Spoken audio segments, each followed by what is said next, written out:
How does a machine capture the meaning of a word? J. Alammar's classic guide explains word embeddings. Let's read it and highlight what matters. Here's Alammar's post. We'll walk it top to bottom and mark the key ideas. A powerful idea. Alammar calls embeddings one of the most fascinating ideas in all of machine learning. Meet Word2vec. It is a method to efficiently create word embeddings, and it has been around since 2013. Start with people. Surprisingly, a list of just 5 numbers can represent a lot about your personality. How alike are they?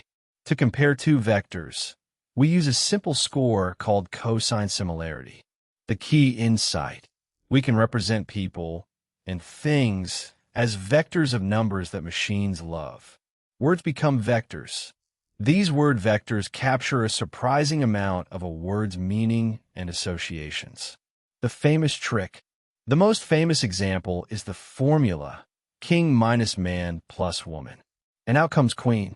The result is closest to queen out of 400,000 word embeddings. An old idea. As the linguist Firth said, you shall know a word by the company it keeps. How they learn. Words get their embeddings from which other words they tend to appear next to. A sliding window.